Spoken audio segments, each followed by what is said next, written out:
because I liked the poems that were in there. Well, we did too, or we wouldn't have chosen them. Well, that was my hunch. So I didn't have to use the password today. I didn't either. No. That was good because that was my downfall last time. Yeah, I see Rick is nodding.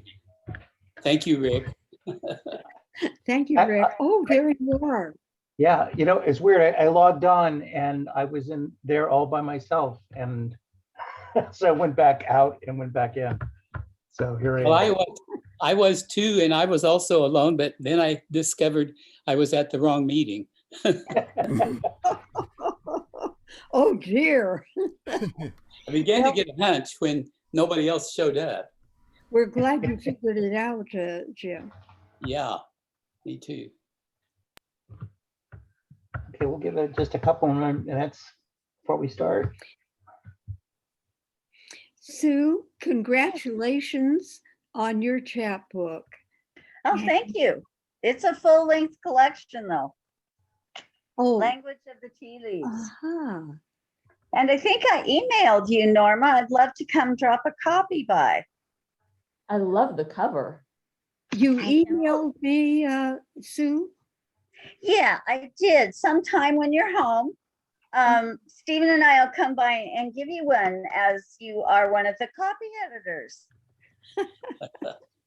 Well, that will be a welcome visit, and this is kind of a tumultuous week. But- Yeah, So we'll schedule it for anytime. anytime.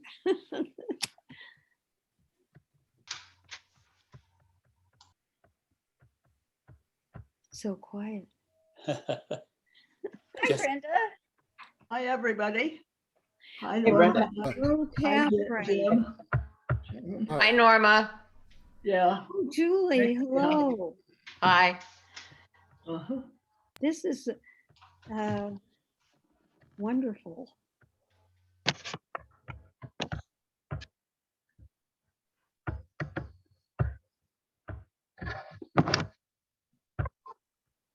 So this is somewhat of a special occasion for us. We're here to honor a couple people, our two readers today. The first one will be Norma Kahout, and I have a bio for her that I like to read. The culture that shaped me goes back to the Depression days in the 30s. Few of you could know how differently people thought then. People were desperately poor, but struggled to be cheerful anyway, and they made their own music. You could hear a lot of humming and singing, whistling, and people told stories. Granddad sang, "Oh, my poor Nellie Gray," and Old Dan Tucker to us granddaughters. My dad sang, "It's a long, long way to Piccadilly." And another song, "How are you going to keep them down on the farm after they've seen Paris?" Mother's wide repartee included poems, Bobby Burns, Homer Winslow's. She was very fond of John Greenleaf Whittier's, one Hoss Shay. On Halloween, she delighted us with a poem and Ichabod Crane's scary experience crossing a haunted bridge on his mare Meg, told with a credible accent. Lots of music in elementary school, art appreciation, and memorizing a poem to recite before the class. She says, "I can still recite most of the Highwaymen." We may ask her to do that today. In high school, we could earn extra credit by attending one or more symphony concerts held in the school auditorium. That's how things began.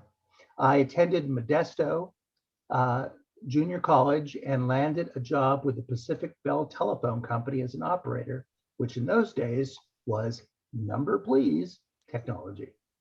Then came Pearl Harbor and World War II, changing our lives totally. It was a different world, new places, new jobs, new friends.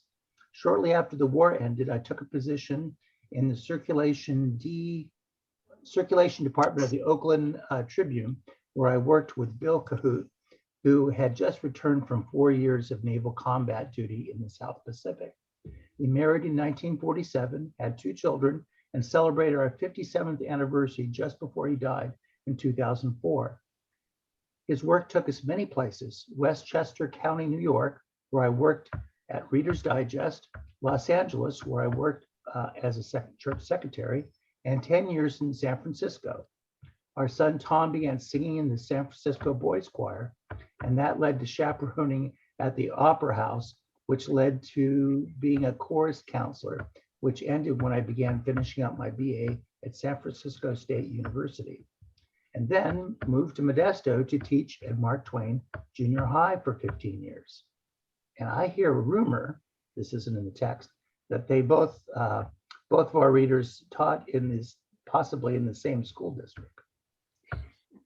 So I'm continuing here. What did I teach? Language arts, and of course, that always included poetry. After retirement, when Bill's work made a move to Sacramento desirable, in no time, I was involved in the senior program at Sacramento Community College. Then a life history writing class at the Hart Senior Center, where a wonderful woman named Janet Carncross Chandler had begun a poetry group. Janet began writing poetry when she retired at 70, published 2 chapbooks, and was a powerhouse in the poetry community at that time, in the 90s, I guess. Soon after I moved to her group, she informed me that she was turning it over to me. It seemed like an overwhelming project, but using the principles of group process learned from the Curriculum Study Commission, it went well. And when Joyce Odom joined us about 5 years later, we became the Wednesday workshop that flourished until COVID. Sue Daly and Olga Blue Brown have carried on with an every other Tuesday Zoom workshop. My track record includes 2 chapbooks. The first, Family Treasure, self-published. The second, All Aboard, published by Rattlesnake Press, as was a broadside, Out the Train Window. Through many of these years, my verse has appeared in many Chaparral publications, local anthologies, Ina Colbreth anthology publications like The Tiger's Eye, which is no longer in print, and recently The Song of San Joaquin and Brevities. As time for this has diminished, I focused on writing, less on getting published. As you know, poetry wants to be written, and there's a need in poets to give voice to the stirrings in the subconscious. And when you are not writing, you feel vaguely dissatisfied. And there needs to be time for writing poetry. So, and Norma is celebrating this week her 99th birthday. So this makes a very special occasion. And Chaparral Poets, we presented her with a bouquet of flowers yesterday. And why don't you take it away, Norma, and read some of your poems and let everybody see your flowers, if you can turn your computer. Yes, they should be seen. So hang on, and I will. While Norma's getting her flowers, excuse me for interrupting, but there's some feedback coming through, like a loud tapping noise. So if everybody who's unmuted could mute themselves, that would probably help. I don't know if everybody else is hearing that, but it's kind of distracting. Thank you.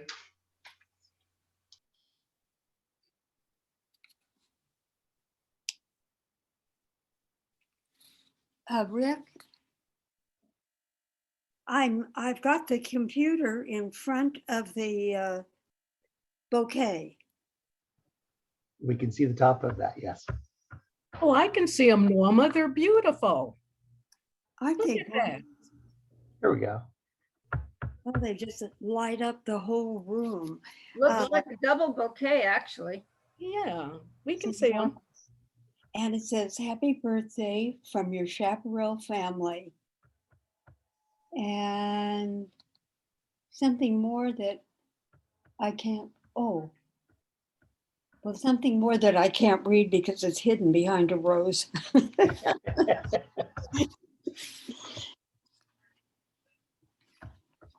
Isn't that gorgeous? You know, I couldn't see it on the screen, so I didn't know whether it was showing. And then, well, um, something was said a moment ago about connections with Modesto Junior, with Mark Twain Junior High. And yes, I'm looking at one of them. That's Julie. We taught together, and we developed some curriculum together. And then I knew Jim at that time, but we were both doing different things. It wasn't through poetry. It was through the Curriculum Study Commission and a printers organization, believe it or not. And then let's see. Louise Cantrow came along later, but her son or her brother taught with me, so that was a connection. So this, well, and Louise taught at high school in the Modesto High, which is and we were a feeder school for that. So I probably missed somebody. Can you think of anyone else, Julie? Oh, Pat Eggenberger. Yes. She wasn't at Mark Twain, but she was part of our teaching situation.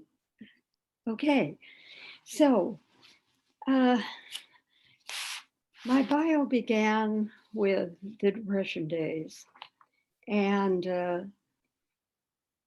the privately published chapbook, Family Treasure, is where I'm going to start. And I'm going to start with a poem about my dad, which I chose because it was the very first poem that I ever read to an audience.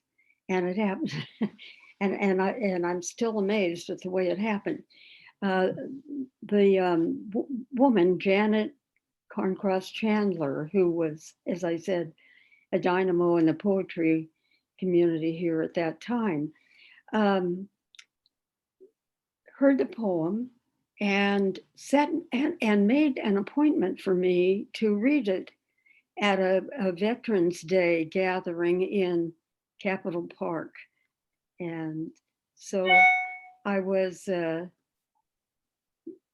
terribly nervous and but it went beautifully, because once you start with one of your poems, you go. So the title is War is Always There. World War I was always there, even after it was done. It swallowed 4 years of my father's life and kept alive in mine through mantle copies of his snapshots stored in a scarred cigar box. Yellow prints of corpses of human skeletons in rows, of muddy trenches and tangled barbed wire.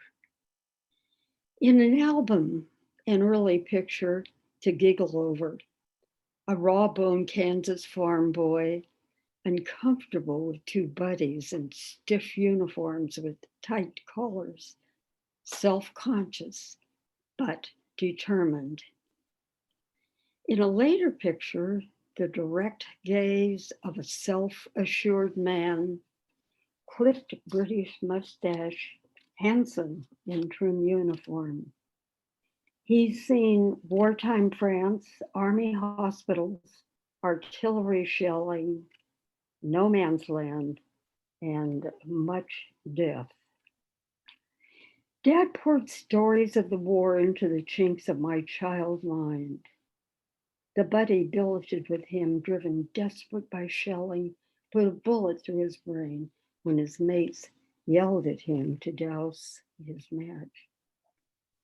He recollected dawn patrol over the trenches, Fokkers, Spads without chutes, dodging death on dark roads from howitzer fire and shell holes, struggling in the army hospital for breath, for treatment of trench throat, strangling him.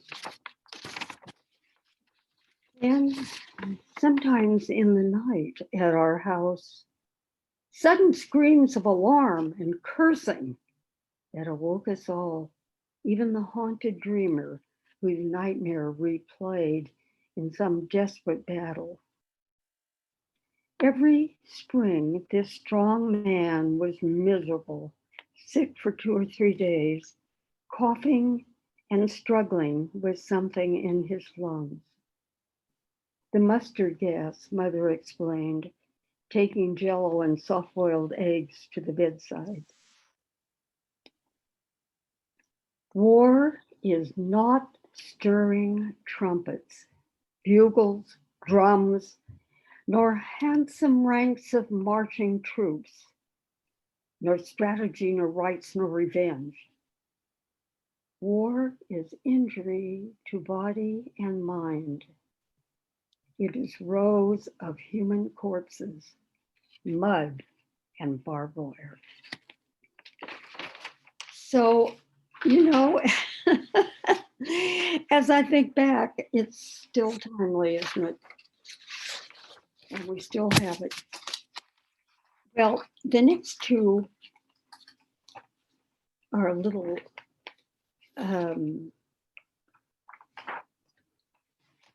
different, quite different. The next two are Spoon River Anthology poems, Spoon River poems, and they were all of the Spoon River stuff originated with Edward Lee Masters' poetry book, Spoon River Anthology.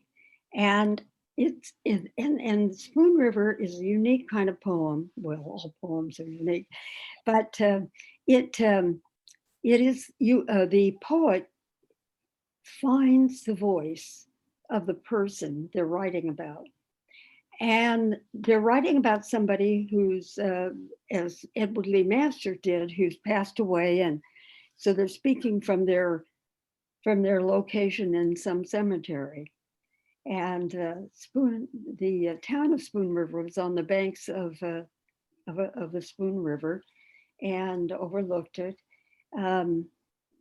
So when you write in somebody else's voice, you have to think, how did they speak?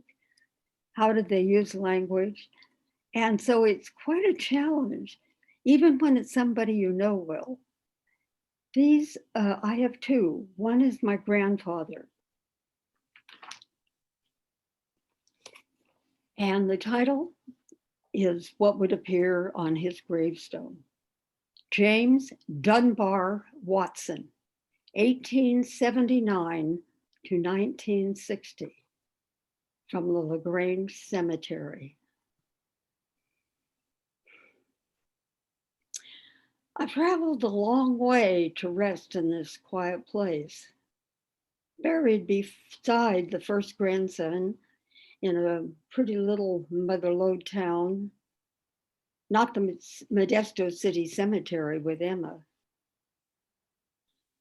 I treated livestock in Grand Junction before I married Emma.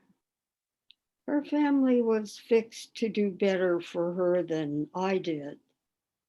You see, we farmed across the prairies and Rockies to California. The homestead in Colorado went to Alkali. In the Jennings district of Stanislaus County, I milked my herd of 35 Holsteins. I rode behind my team of mules on the mower or the rake or the plow or harrow. It was hard work. Some days my rheumatism and asthma made it tough going. Then I couldn't let the grandkids sit on my knee. They liked that when I sang Old Dan Tucker or Buffalo Gals for them. Did some trading at sales after selling the farm, then moved on to Emmett's property until I burned my cabin down with a little forgetfulness. But Tony fixed me up with a place beside his house, and it was okay there. I chewed tobacco all my life, but then it took away circulation in both feet. But I did just fine with the wheelchair. Life's pretty good if you're shrewd enough and stubborn enough. And that was written in 1999. Thank you. Now, this is my grandmother. Yeah, I have to stop and think a bit what her voice was. Emma White Watson, 1882 to 1934, Modesto City Cemetery. When the twin boys were laid to rest in the cemetery at Fort Riley, I seemed to feel my mother's iron will in me and said to Jim, I don't want any more babies to bury. We've got Emmett and Tony. Jim was a handsome fellow with strong blue eyes, straight nose, and square jaw. He was hardworking, sturdy while I was sickly. His stubbornness made him a hard father to our first son, Emmett. For me, raising him and Tony was hard enough. We settled at Manhattan, Kansas to farm, then homesteaded in Asadi in Colorado, and finally moved to the 80 acres outside of Modesto.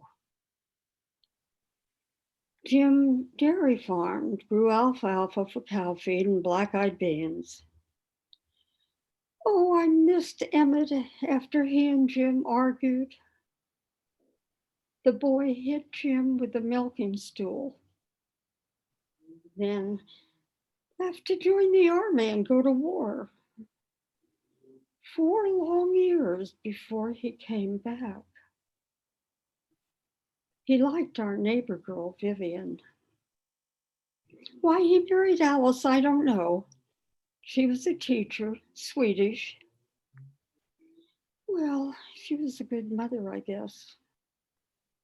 Our 3 granddaughters were nice little girls. They played out their noisy lives around my couch when I was dying of cancer in town at Emmett's house. Alice cared for me.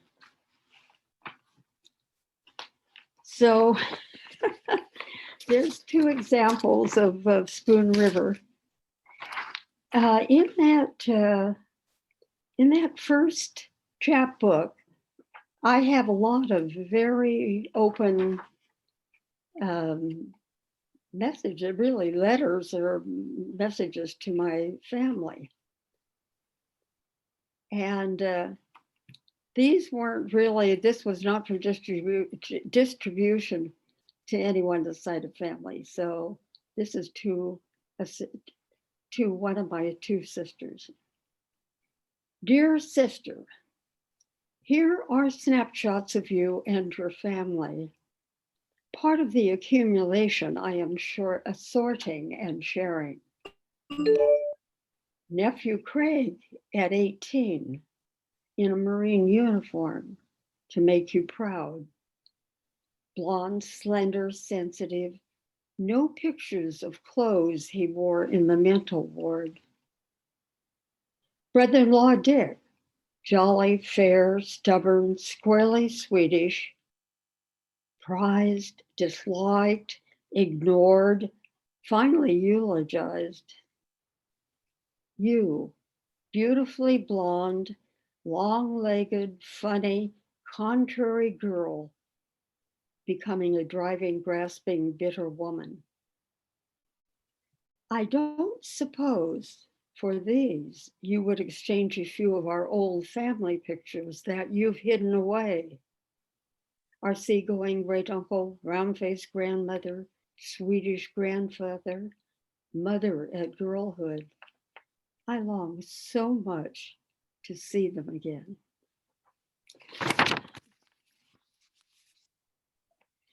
I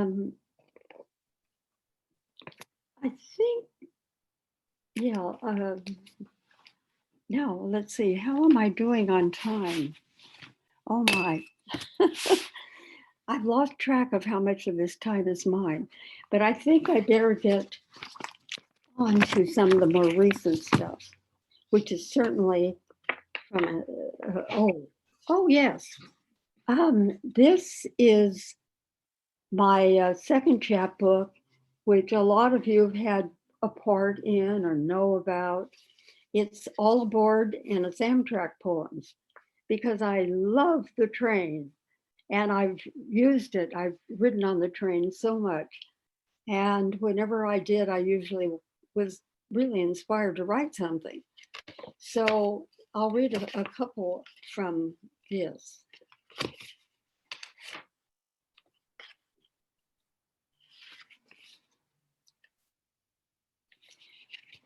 Okay, this is seen from the train, waiting to be discovered.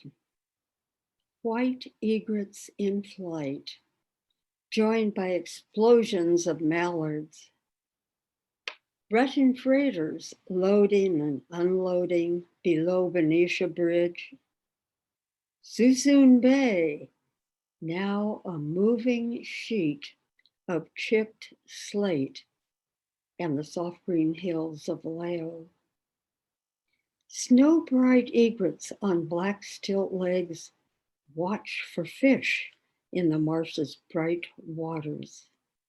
And more, the strange, the ugly, the natural, the beautiful waits to be discovered.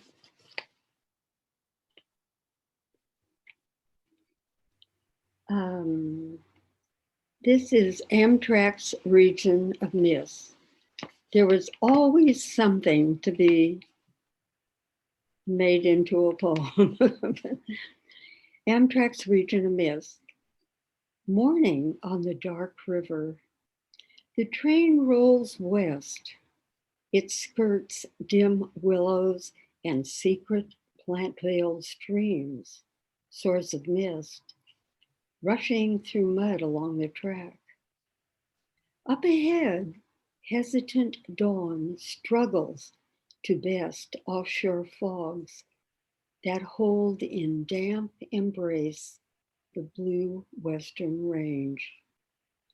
We pass mallards in a dim rest upon Suisun Marsh's gray reflection of the overcast.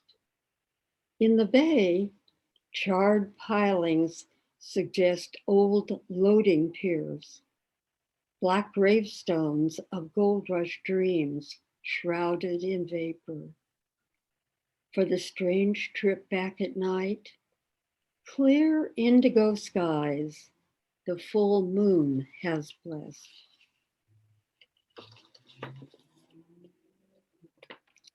Okay. Rick, have you kept track of the time? I'm sure you have. How much time do I have left? You have time for another 2 or 3. Oh, I have time for 2 or 3. Wow. Okay. This is called Sky Dancing near El Verde, which isn't far from Sacramento.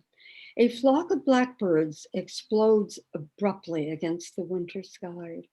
Suspended, they float en masse, glide in a layered sphere. The troop breaks into parts, coalesces over the chilled grass to become a pulsing cloud of dark beating wings. How do they know this dancing in the sky? Okay, I'm going to read, thank you.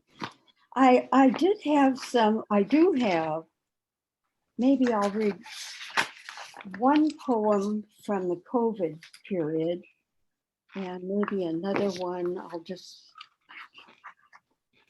from Oh, this is about Modesto and naturally. 9th Street that was. Last month, 9th Street looked like any other, not the edge of the world we grade school explorers avoided in the 30s. Although our forays took us through strange Modesto alleys or trespassing in spooky buildings, we never walked down 9th. Carefree Ventures took us shopping in dime stores on 10th and into movies there. But just around the corner, SP trains clattered and banged on the west side of 9th, and probably hobos hung around the freight platform. Across the street, a glimpse of the mysterious Orient through the screen door and foggy windows of the Owl restaurant. My father took us there once. The floors were splinter planks, jasmine iced tea in sweaty green metal drum, pungent food odors, exotic Chinese calendars and pidgin English. Last month, 9th Street seemed so ordinary.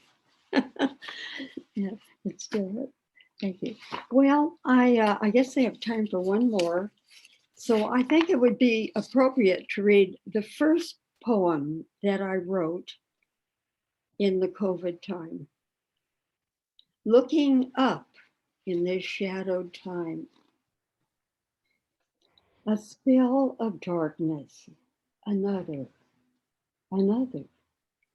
Prayer seems to ricochet off disappointments, curtailments, disasters.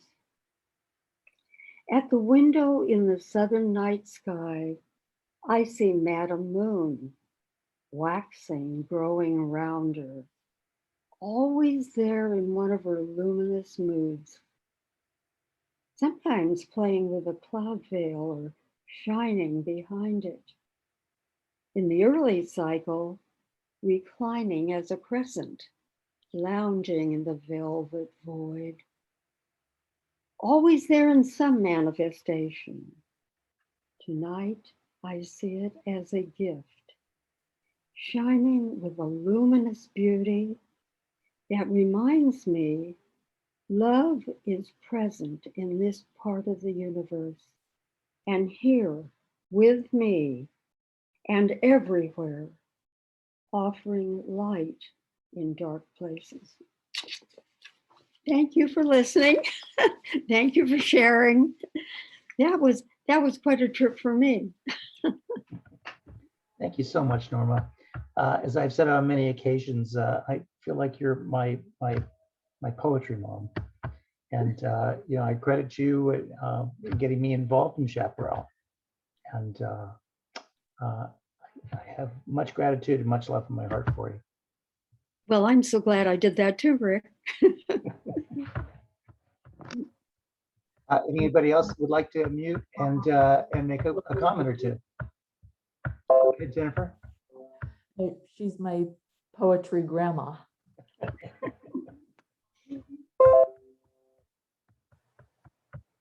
Happy birthday, Norma.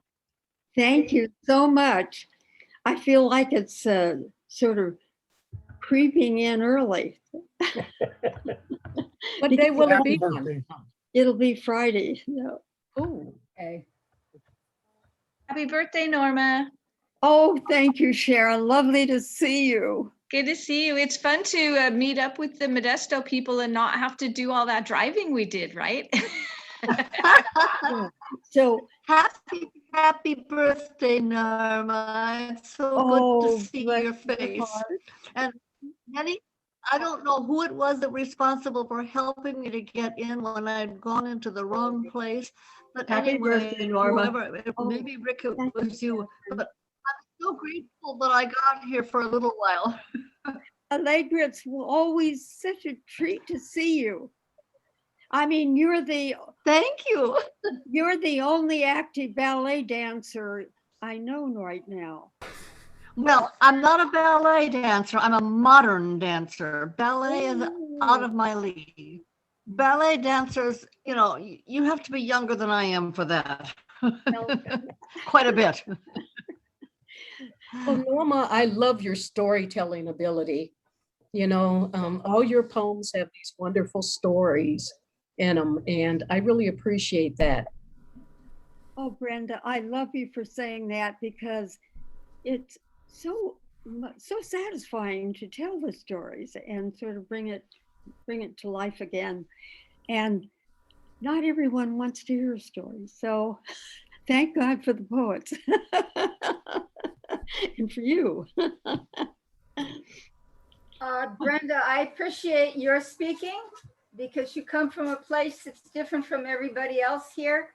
And it's an honor to hear your compliment. And Mom, I appreciate the stories about my history, and I'd appreciate a little more of that. You can email them to me maybe or whatever, but I need to learn those things. And I could even reread or read in terms of re-exposure to what I've heard this afternoon. It's wonderful. Mom is a writer of poetry. I am a transcriber and keeping track of people of my union's meetings, and have actually been recognized for that. But that's how I follow in my mom's footsteps. But I'm still working, and I'll just say I could get retirement money if I chose. But I carry about 30 hours a week as a home care worker, a personal support worker, and a personal care attendant. Well, Carolyn, that's who I am right now still. Thank you, honey. Now we'll give somebody else a chance to speak. I'll mute. Love you, honey. Anyone else? No, I just want to say happy birthday, Norma. Can you hear me? One yourself. Yeah. Yeah, I'm going to beat you to it next week. Anyway, at least I think I will.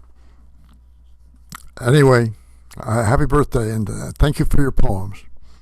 Well, thank you all for your inspiration for what the last 20 something years and at heart. Yeah.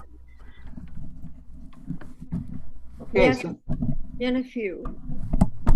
next up, we have James Shuman. James Shuman was born and raised near Pendleton, Indiana, on a farm which has been in the family since 1848. He wrote his first recorded poem in 4th grade and has been reading and writing poetry ever since. He moved to Modesto as a young adult, where he has spent the rest of his life. He taught in the local public schools for more than 30 years, after which he served as principal of his church school for 8 years. He has been involved in the local and state poetry activities for nearly 40 years, especially in poetry education for young people.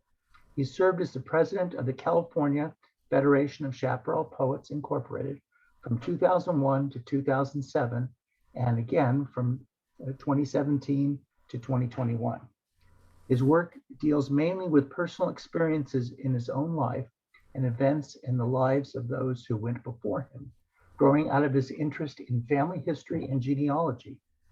He says, "I have always loved teaching. It is gratifying to have had the privilege to work with other teachers and advocates in promoting this oft neglected art form as we strive to improve the quality of arts education in California. The experiences I have enjoyed have made me a better educator, both with students and with other teachers." Shuman, a graduate of CSU Stanislaus in 1965 and 1972, was an instructor at Modesto High School from 1966 to 1995. After an 18-month leave of work for the California Arts Project statewide office, he returned to La Loma Junior High in the fall of 1996. teaching language arts and grade 8. He returned to Modesto High in the fall of 1998 and retired in June of 2001. In addition to his classroom work, where he has planned and instituted a digital photography program, Shuman was a frequent presenter at workshops at institutes throughout California and was the instructor and coach for the MHS academic decathlon team from 1998 to 2001, after which he served for 2 years as the assistant county coordinator for the academic decathlon. His most recent involvement was as a presenter in haiku at the Chaparral Poets Convention this last April 16th and 17th of this year. So I wanted to say that and take a moment here to recognize the incredible accomplishments and contributions that James has provided in education and particularly to Chaparral Poets. So as a token of appreciation, and he doesn't know this is happening, but we have something for you, James, and Elizabeth should be there to give that to you. Oh my goodness. Unmute yourself. I'm unmuted. Okay. There's a big box here right beside me. Let me turn.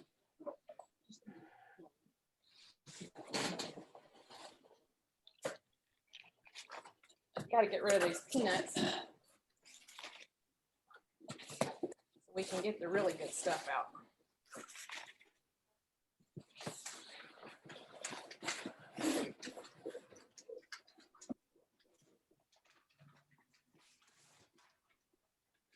James, please accept this as a token of appreciation from your Chaparral family.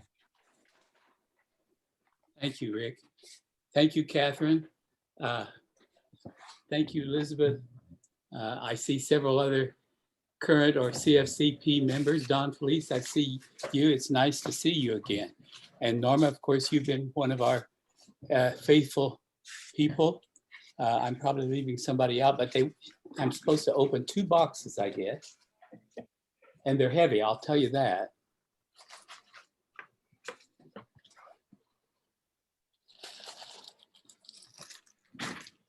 Oh, it's a partition. A partition.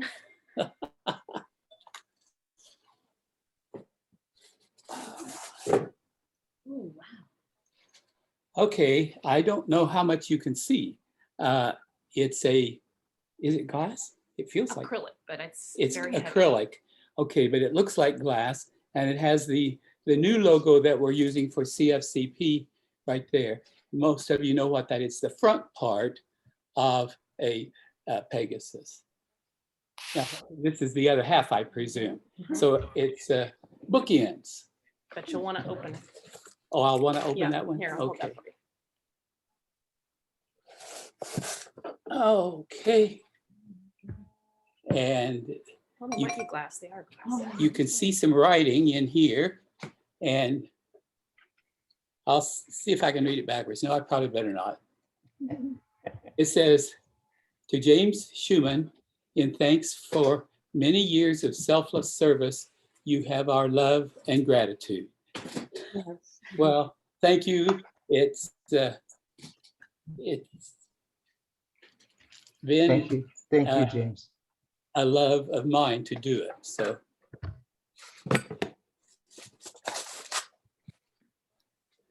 okay. We've been plotting this for a while. I kept wondering why every once in a while I got left out of part of the conversation. Seemed like I didn't get all the emails, but now I think maybe I know why. Guilty as charged. Okay, take it away. All right, let's see how many I can cram into 15 minutes. I'm going to start with one I wrote a few years ago. And the title of it is, I Still Use My Left Hand. It's always been more trustworthy, more accurate, more able to provide the precision so often required for me. My left one was the right hand. But lately, I've noticed a bit of involuntary movement, quivering when I wasn't watching, jerking and twitching as if it thought it could live an independent life, serving my needs with reluctance and occasionally adding extra loops and swirls to my already hard to decipher scribbles. I tried using my right hand, but had to quit. It was slow going and just made the left hand even more determined to take charge. It's frustrating, it's annoying to have a hand with a mind of its own. Essential trimmer, the doctor said, nothing to worry about. Little does he know, I got along fine without it for 75 years.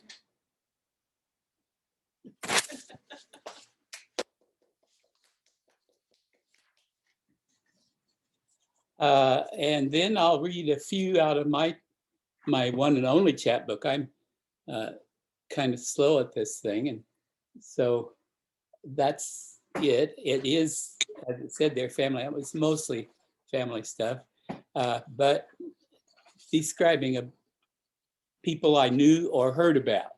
So it goes back a ways. But this one is called Goat Heads. 2 words, goat heads. Norma, you know what they are, don't you? Goat heads, he called them. I forget his name. Those nasty thorn-spiked seed heads that popped up all over the matted green plants covering roadsides and dry ditch banks throughout the Central Valley. He had another name for them too, puncture vines, due to their ability to pierce not only bare feet, but also flip-flops and bicycle tires. Even when the spikes could not punch through, they often gripped vehicle tires or work shoes and were carried to new places. He spent many evenings after work digging goat heads out of his shoe soles with his pocket knife. Newly walking toddlers loved the freedom to tramp barefoot across green lawns, not even slowing down as they stepped into the fluffy dust piled up along driveway edges and out onto bare soil of orchards and dry fields. Poor babes. They often felt the painful barbs in both feet before sitting down on others, wailing in pain. He sometimes recruited teens with sharp hoes to work on a puncture vine crew to rid parking lots and similar areas of the pesky things. The trick was to cut off the top growth just below the surface, thus preventing the taproot from sending out new shoots. Then carefully bagging the vine and all its runners, which might have spread 2 to 5 feet in several directions. Being careful to take all those seed pods with it. Sometimes one of the teens followed with a broom and dustpan to make sure no goat heads were left behind. Even so, it took 2 or 3 patrols, a year or 2 or 3 to get a bad patch under control. It seemed like when the sun was at its hottest, the puncture vines flourished. Last I checked, there were still plenty of goat heads to be found, but he and his crews were long gone.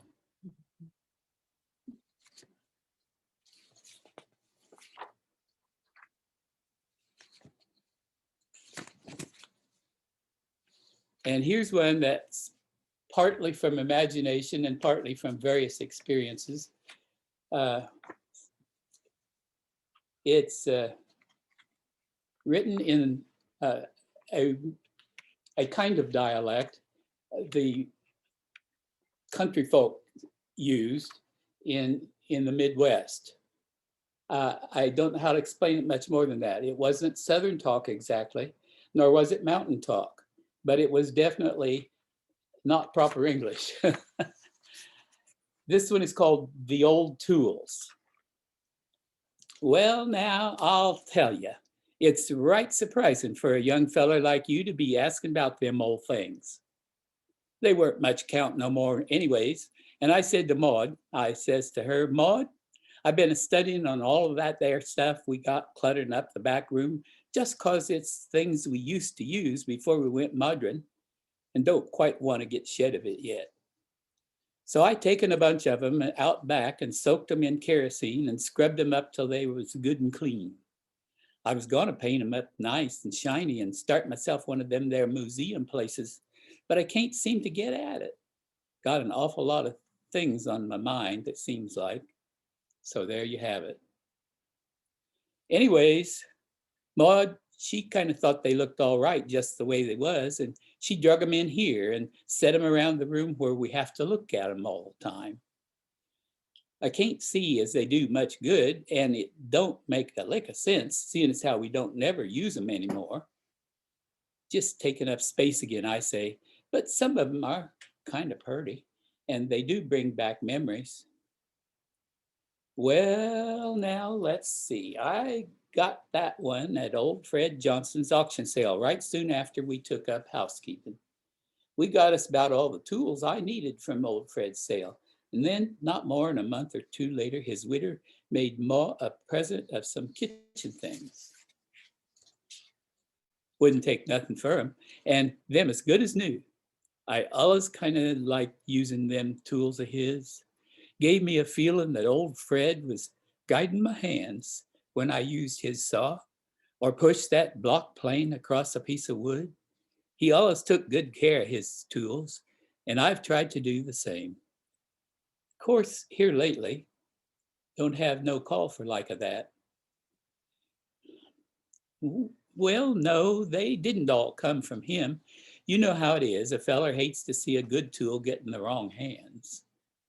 And I did my share of their bidding, I reckon. And when Papa passed on, I tucked some of his things afore the sale. A few times we bought from Sears and Roebuck if times was good and we needed it bad, but mostly we'd wait for the next auction sale. Oh yeah, there's a couple of cratefuls of them on the back porch. Ain't even got them cleaned up yet, but we got no use for them nohow. And it don't look like that museum is ever going to get done. And even Maud agrees there's plenty and to spare such stuff already here in the house. Why, just the other day, a fella come by offering me $5 for the lot. I told him I could get more than that at the junkyard. So I guess I'll see if I can haul them old crates down there one of these days. And if you think it might be hard to write that way, try speaking that way, reading it out loud. I found out that it's much harder than just doing what most of us English teachers do, which is use correct English. I guess I got about 5 minutes. I'll see what I can do. This is one that I wrote about my grandfather's brother. So that means he was my great uncle, if you're one of those people that likes to keep track of relationships. And I am. So this one I called Gentleman Farmer. Uncle Jesse smiled when he talked. His round cheeks and ruddy complexion framed straight white teeth. His straw hat covered a round head devoid of hair except a fringe around the ears and neck. And the jowl under his chin was plump and firm. His occasional visits were welcome interruptions to the busy farm routine. He and Granddad were brothers and owned some land and tools together, shared a pair of workhorses too. Still, he never seemed to be in a hurry, always had a tale or two of government goings-on to share. His white shirt and blue denim overalls never seemed as patched and stained as Granddad's, even though their scuffed and dirty work shoes looked about the same. Grandmother said it was because he married the school teacher and got a job with the county. And Daddy agreed that Aunt Opal's family were more full of city ways than us country folks ever knew. Granddad was too busy with the horses or pitching hay to answer our foolish questions. Sometimes he'd just say, huh, and keep on working. Aunt Opal made him take off his shoes when he came in the house, but Uncle Jesse smiled when he talked.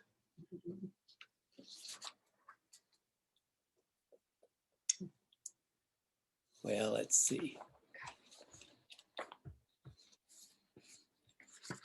Rick wanted to hear some.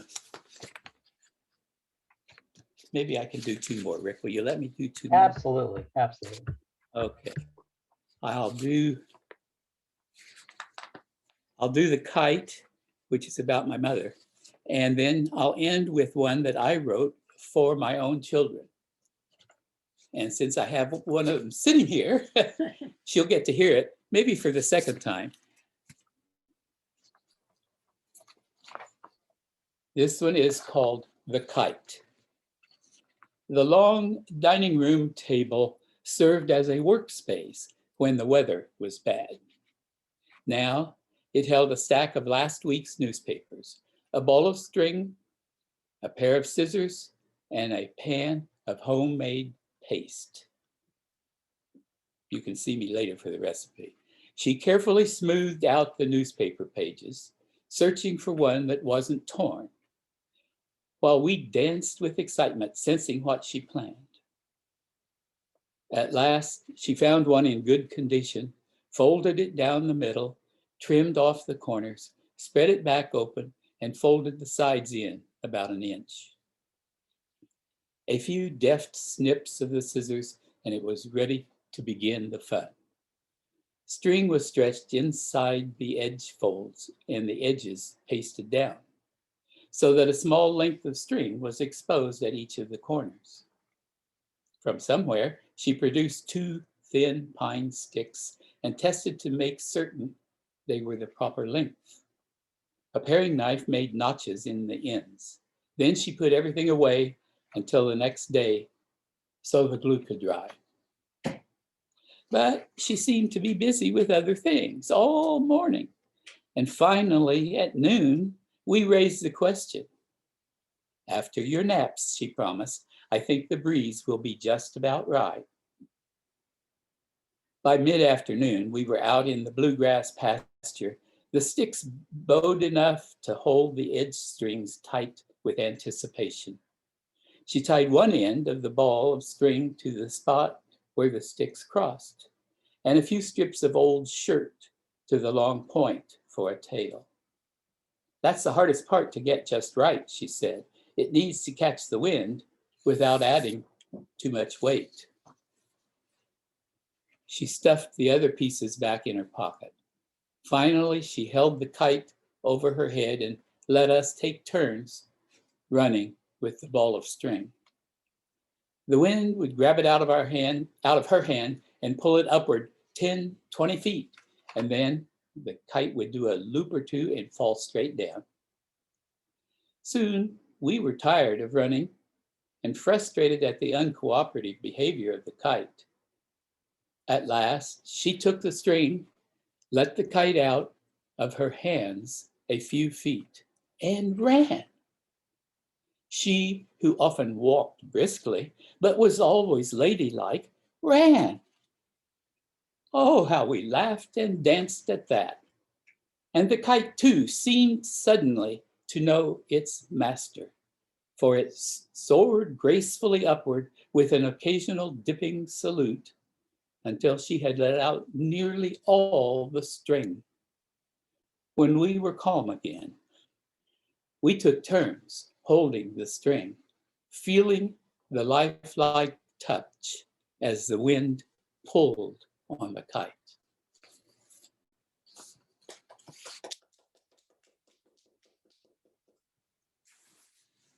All right, I wrote this one, as I said, for my children, and the title is The Way It Was.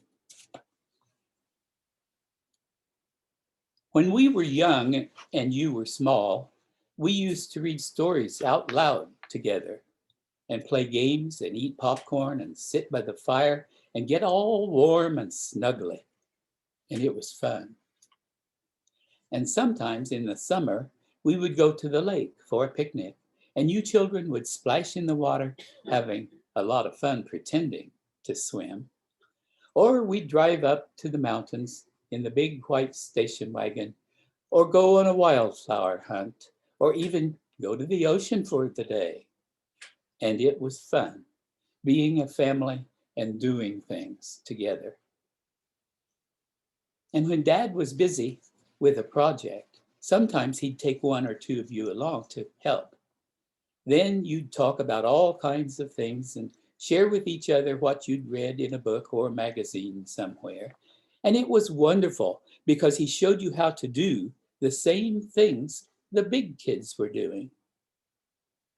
And sometimes Mom let you help her when she baked, and you got to pour the cup into the mixing bowl and pat the cookie dough onto the baking sheet and sprinkle colored sugar on the frosting. And when she cut out dresses, there were always a few scraps left over for you to use in hundreds of creative ways. And it was great because she always helped you fix it when you got to the hardest parts. Who could forget the treehouse with the rope ladder made of an old garden hose, and bicycles ridden all the way to Mayfall, which was named for a very good reason, and Dad and Mom told you not to ever go there, but sometimes you did anyway.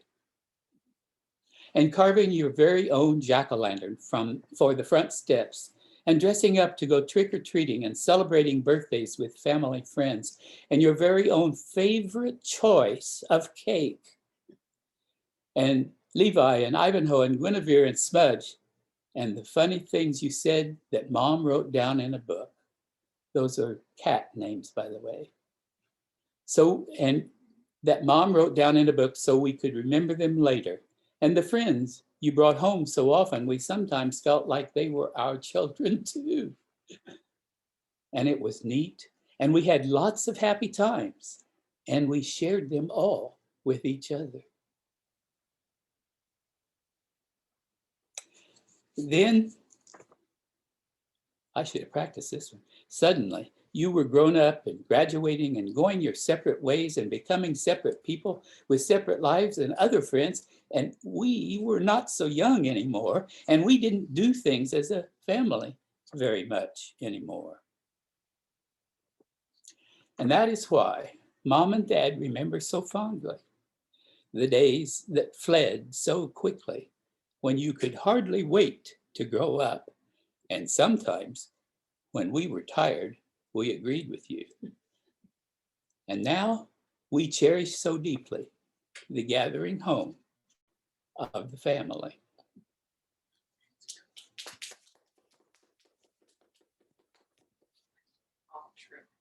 Thank you, James. You feel free to unmute if people like to share some thoughts.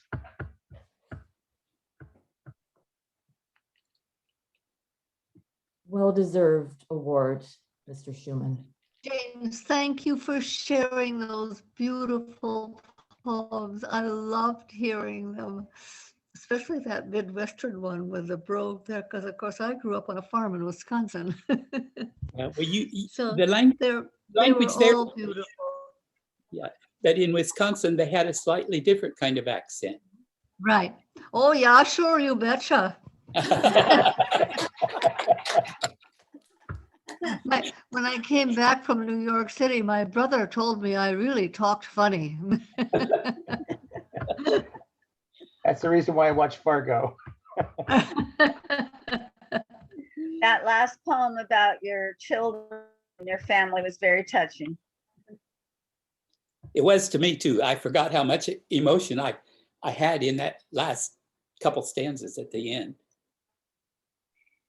Oh gosh, it brings back memories of that sort of thing in my girlhood. Yeah. It seems to me that by the time Carolyn and Tom were growing up, that things had gotten awfully busy. Well, they did for us too. We had our children were, the first two were 2 years apart, just about exactly. And then the third one was 2.5 years later. And then Elizabeth, our daughter, was last, and she was also about 2.5 years later. So in 9 years, we had 4 children. Okay, this is supposed to answer your question. Can you see it? A little bit higher. A little bit, just a little bit higher. Here we go. Oh, yeah, I forget. I've got to point it at the camera instead of at the. Yeah. Okay. Very good. Except when the things you do for your grandchildren aren't work. No, they're not. Right? We do it gladly, but we do the same for our children again too, if we could. Here's my daughter giving me a hug. I have another place to go this evening, but I wanted to make sure I was here for this. Thank you, Liz. Thanks for sharing those poems again, Dad. You're the gift giver. Yeah, she brought them. She lives about, what is it, 8 or 9 miles from here. 10, 11, Yeah. Oh Yeah. my. So they had this planned apparently, Rick and her. Was anybody else in this devious plan? Yeah, a few people. Oh, a few, okay. But we weren't going to tell you. Surprise is half the fun. Oh, it is. Yes, it is. As long as they're good surprises. Jim, I have a question, a nosy question. Okay. When you were talking about the farm and, well, like the tools, but this isn't, what I'm looking at is not a tool, but I'm looking at a gray granite ware coffee pot. Oh, yes. Oh, yes. And it's not what one sees on the kitchen stove these days. Is that from the farm? No, this one is really not from the farm, although they were used somewhat.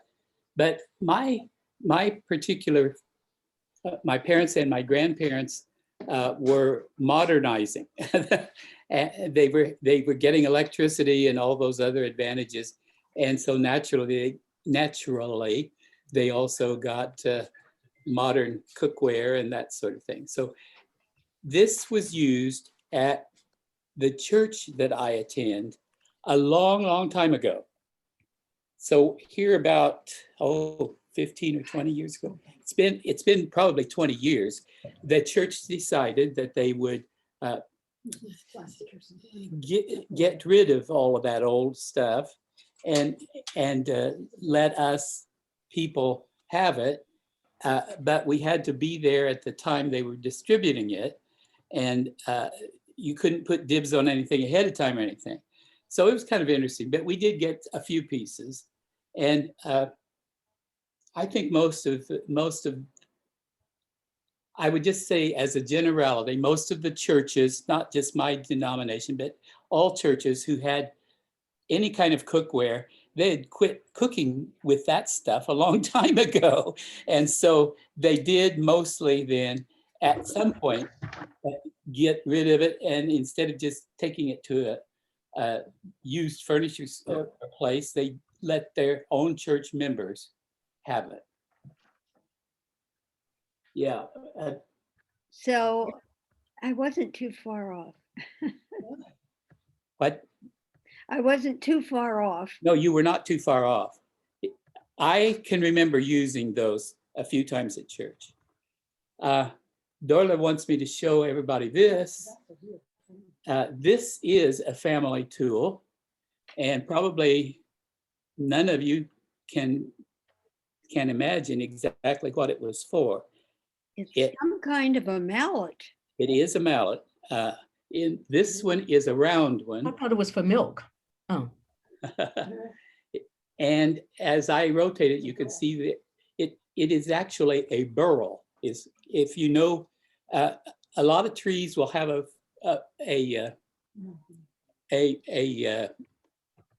funny kind of a knot that is not the normal kind of branching, but it's there.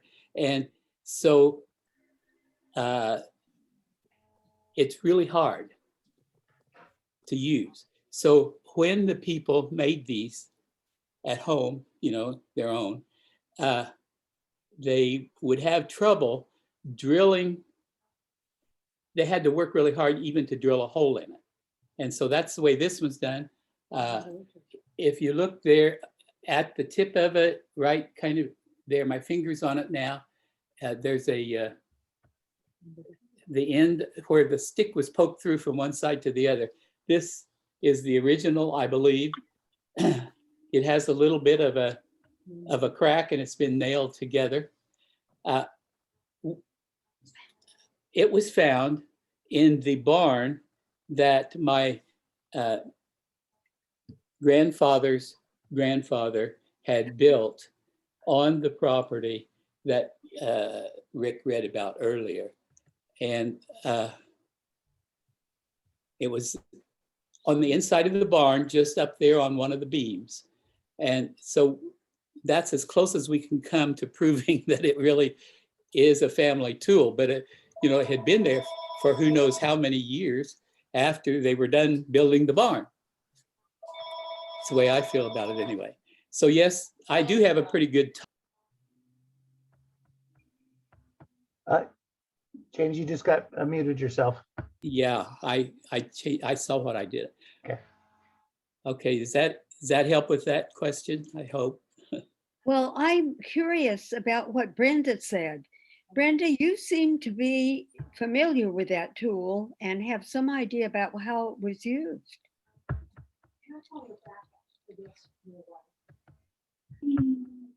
Unmute yourself, Brenda. Oh, I'm sorry. I said I didn't really know. I was making a guess that it's used for milk. What is it used for, Mr. Shuman? It is it's used mostly in construction work. It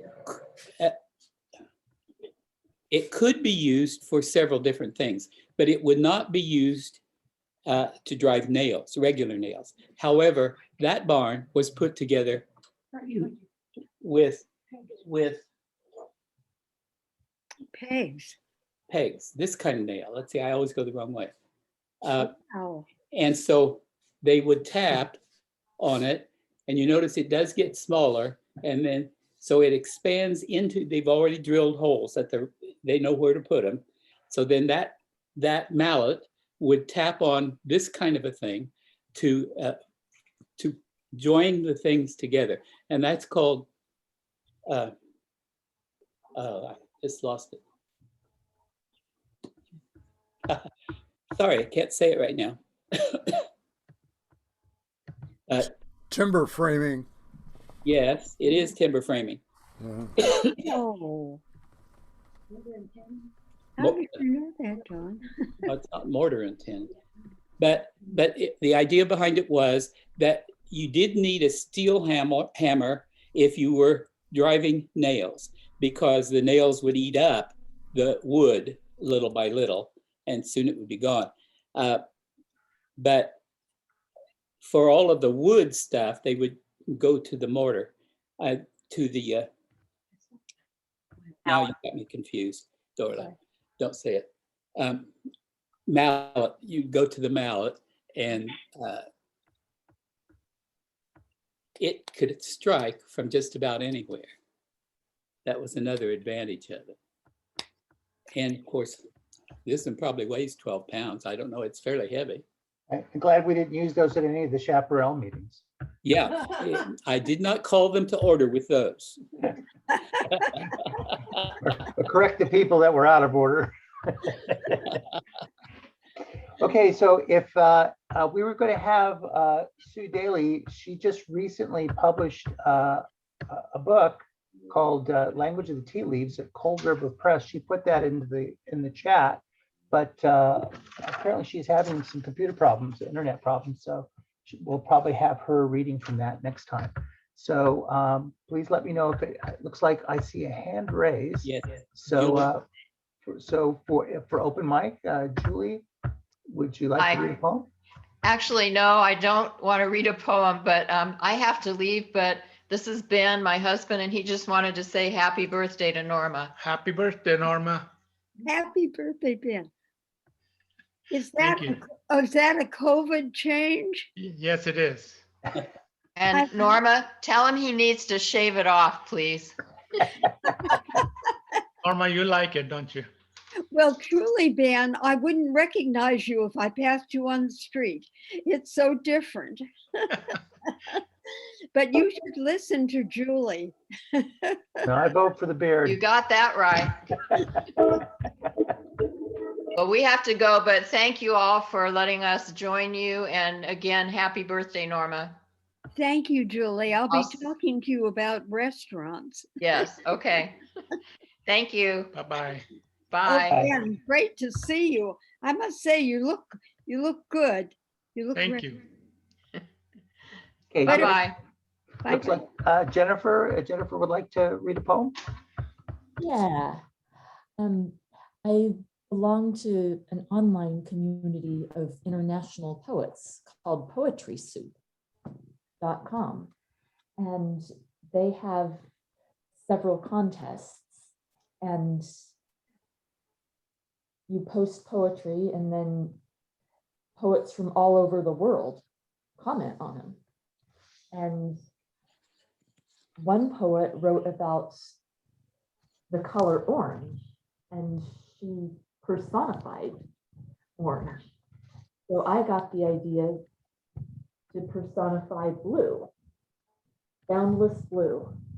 Born in a misty rainbow, blue slips out from her place between sisters green and violet, painting the heavens azure, covering the earth like the robe of Virgin Mary. She floats into the ocean in a navy dress, then waltzes on waves of the Danube. Sailing the teal waters of alpine lakes, she journeys to glaciers, leaving her daiquiri-colored footprints on glacial ice, taking some with her to cool the fires of Robert Frost.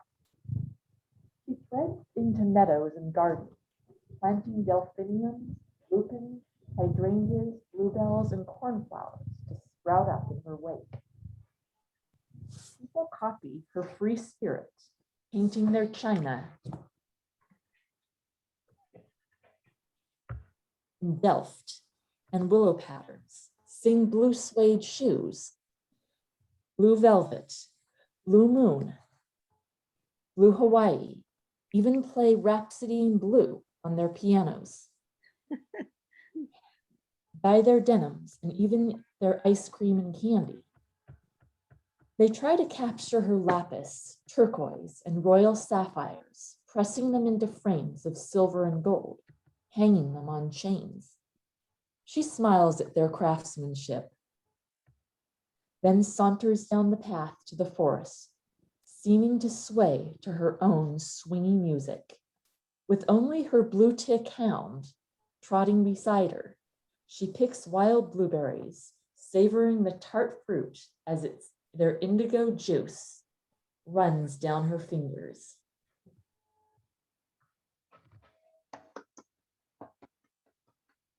Thank you.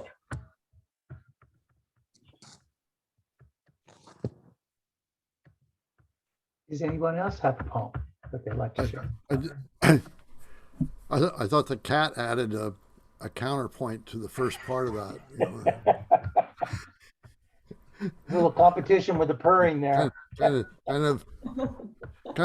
of like old beat poetry with bongo drums and. Want to be a bongo too, Charlotte?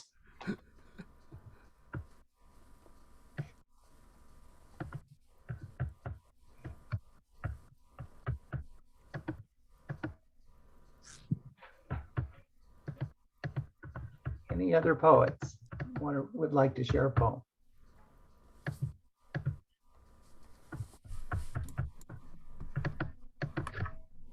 Okay, well, thank you.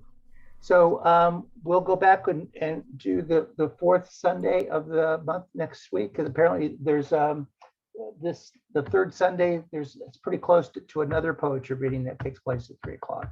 So we did this, we sort of alternated and tried this new time at the suggestion of a couple members. So we'll go back to trying the fourth Sunday, and Well, would you say the 3 o'clock or 4 o'clock works better? I'd say 3.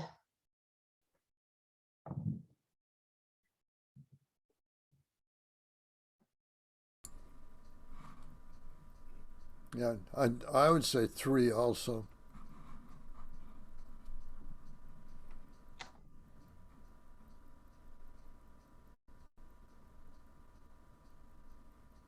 Rick, you're muted again. There we go. I was saying that we'll go do next. The next one will be the fourth Sunday. We'll do it at 3 p.m. since that's the seems to be consensus here. Also wanted to put out the word. We have plans for another conference, a workshop for youth. And let me see if I can share the screen here real quickly.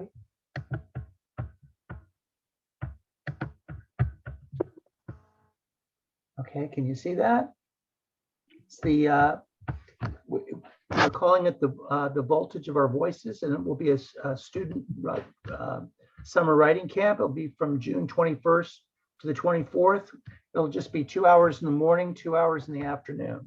We have Indigo Moore, Sharon,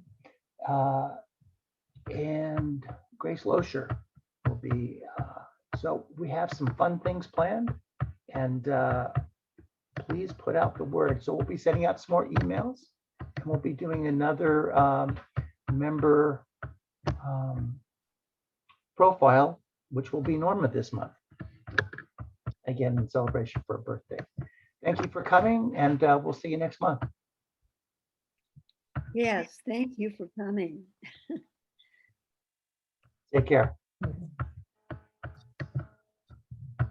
Is it time to say goodbye then? Yeah. Thank you for being here for us. Thank you. Okay. Thank you for coming. It's a lot of fun. Wonderful to see Bye. you. Bye-bye. Goodbye, friends, for now. Bye. Bye-bye.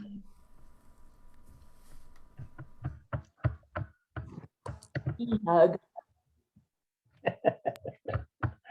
Bye-bye.